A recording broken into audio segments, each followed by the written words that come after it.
Sini. Yang saya kasih Bapak Komdan ibu-ibu. Saya sih berpikir begini tadi, seandainya ibunya Pak Mikel masih ada dan bentuk ini persekutuan ibu-ibu, kira-kira apa kata beliau? Tapi karena ini BPI, saya melihatnya dari segi iman. Ini karena kesuksesan doa ibunya, makanya Tuhan mengirimkan ibu-ibu supaya Pak Mikel tetap jatuh cinta pada ibu-ibu dan tidak jatuh cinta pada satu ibu.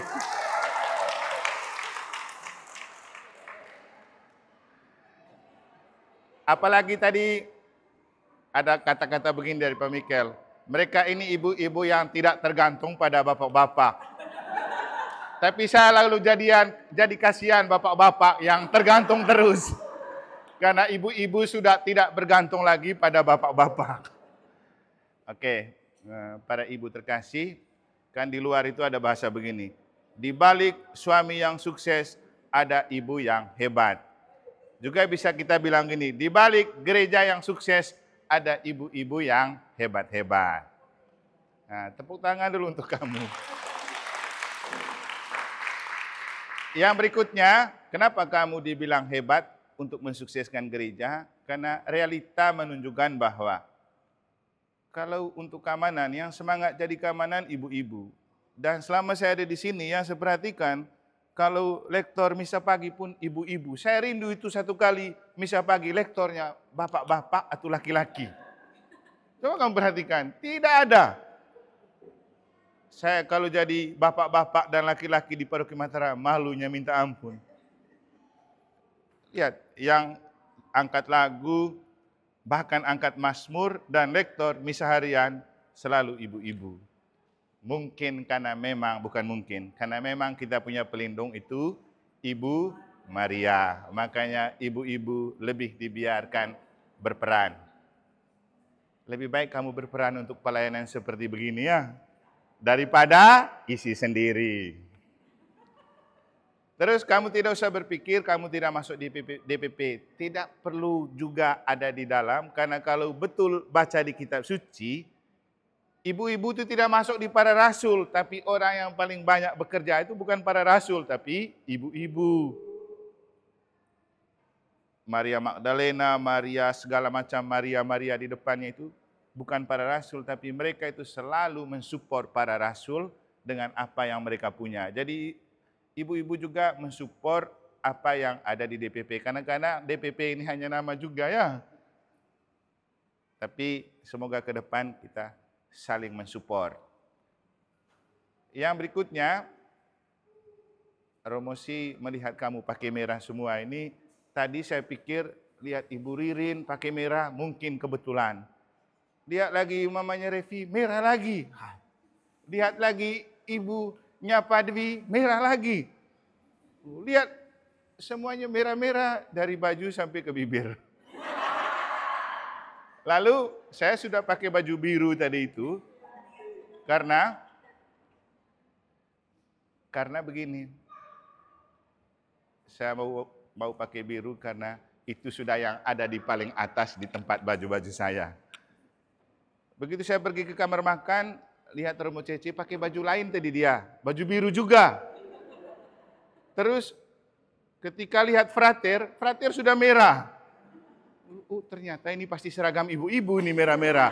Apalagi ibu yang panggil pakai merah. Langsung saya bilang, "Kae, pakai merah, ibu-ibu sudah pakai merah."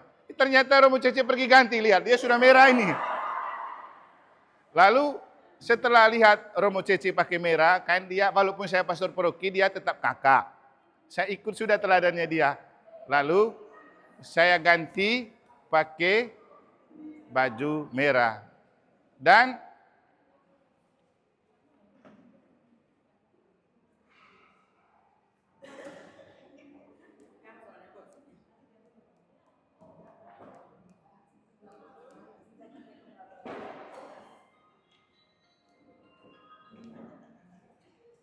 nih, ibu-ibu ini mempersoalkan hal yang tidak perlu dipersoalkan. Padahal Romo Cece bilang tidak soal, mereka terus persoalkan, akhirnya sibuk. Dan kebetulan tadi malam itu saya jalan-jalan sama frater, saya beli baju merah ini ya. Ternyata hasil doanya ibu-ibu. Oke, paling penting ini. Apa artinya merah? Hari pertama setelah merayakan Natal, kita langsung secara liturgis pakai merah. Artinya apa? Natal harus membuat kita menjadi martir dan saksi. Dan ibu-ibu adalah martir dan saksi dari ketangguhan iman dan rasa cinta yang besar kepada gereja. Maka pesan dari Romo, melayanilah sebagai bukti kamu itu sungguh-sungguh beriman. Maka melayani dengan iman itu penting. Ada banyak yang bilang begini, Romo kami takut, sungkan, ada yang komentar gini, tidak perlu dengar. Yang penting omnia in caritate, lakukan apapun dengan hati, dengan kasih, dengan iman, tidak perlu dengar komentar orang. Tapi Tuhan sudah melihat hatimu untuk melayani, itu lebih penting. Maka sebelum melayani berdoa. Dan melayanilah sebagai bentuk konkret dari doa. Tidak ada gunanya juga kamu bertekuk lutut terus di depan sakramen atau adorasi kalau setelah itu tidak melayani. Karena iman tanpa perbuatan itu mati. Nah, melayanilah juga dengan iman. Artinya begini, biar tidak kelihatan siksa, ya, tidak baik juga terlalu siksa, toh. Kan mengekspresikan iman tidak perlu terlalu siksa, agak cool-cool sedikit. Dan yang berikutnya, kemarin kan sudah rekoleksi, sudah dengar bagaimana perempuan itu berperan di kitab suci, di dalam hidup menggereja, dan memang rasanya kalau tidak ada perempuan, gereja itu mati. Benar ya? Apalagi di Mataram, nanti tidak ada yang jadi lektor misa harian, tidak ada lagi yang pokoknya, ini seperti gereja ibu-ibu nih. Nanti bapak-bapak giliran komentar baru bapak-bapak, giliran melayani ibu-ibu. Jadi melayanilah dengan iman sebagai ungkapan kedekatan imanmu dengan Tuhan dan rasa cintamu kepada gereja. Artinya begini, kamu ini dibentuk karena bertolak dari kenyataan kerinduan gereja kita tertib. Tatib itu kan tata tertib, supaya ditata ketertibannya. Maka kamu jangan takut menertibkan orang di sana. Apa yang kamu takutin? Ketua BPI loh yang jadi pelindung dan komdan. Untuk pembinaan iman. Jadi tugas kamu itu bagian dari pembinaan iman. Dan hari ini saya dan Romo Cece juga Romo Woda dan Frater ikut bersama kamu karena kami mau mendukung kamu ikut membina iman melalui tatib. Jadi bukan hanya menjaga ketertiban tapi menata iman lewat menata ketertiban di gereja. Artinya gini, besok-besok kalau lihat di depan masih kosong, nggak apa-apa orang sudah duduk, kamu minta tolong ke depan. Apalagi sekarang kita live streaming, kan selalu disorot bagian umat.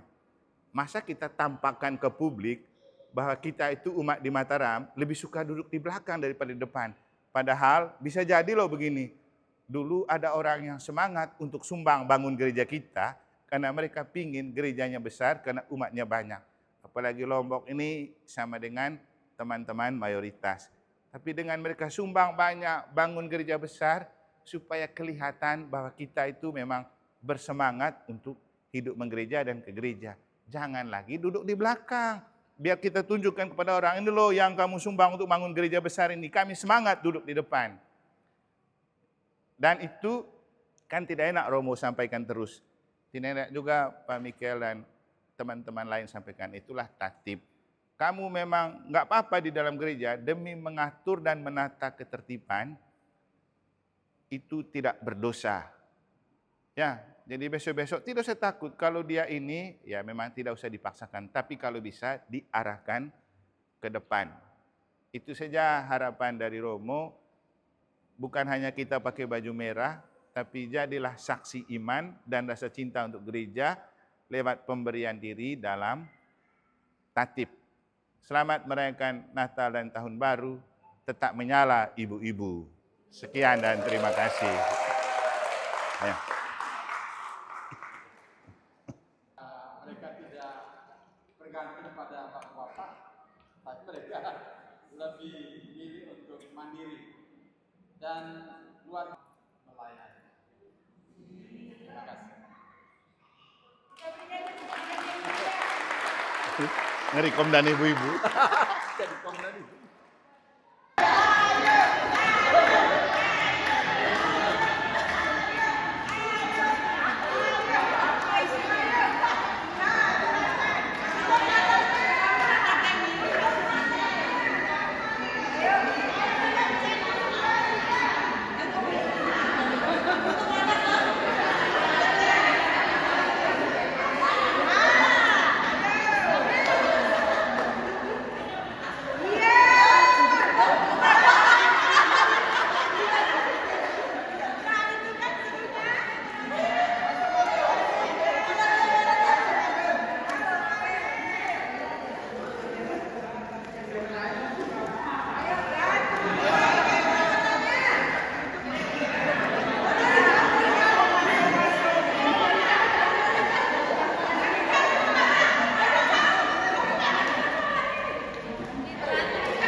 Ini tisu. Cocok. Mantap peluluran. Dapat sendok. Ayo dibuka. Wih, mahal lain. Mantap minyak goreng, guys.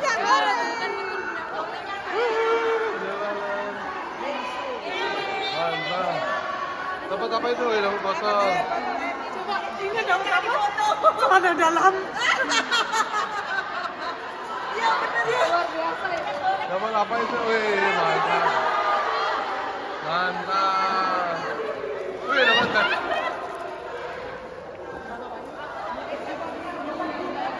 Rate dapat kado dari ibu-ibu Dari ibu-ibu Tatip, mantap. Mantap, coba dipakai. Mana lipstiknya?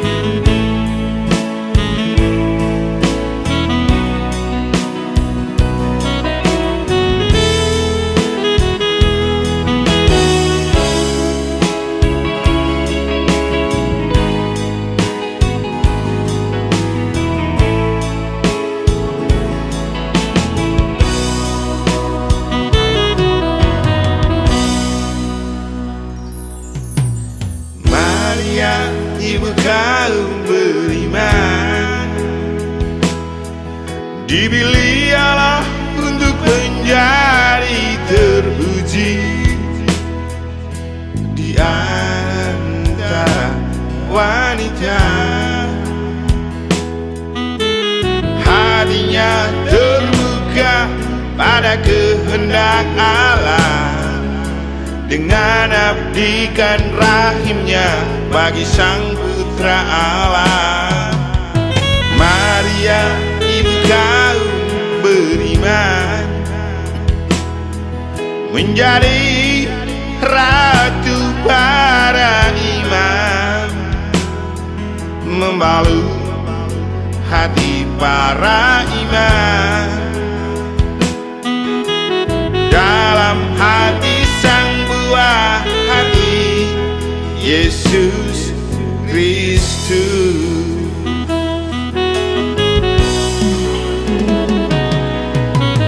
Maria, ibu kaum beriman, ratu para imam, terpujilah engkau di antara wanita, dan terpujilah buah tubuhmu, Santa Maria, Bunda Allah. Doakan kami orang yang berdosa ini sekarang dan waktu kami mati, amin.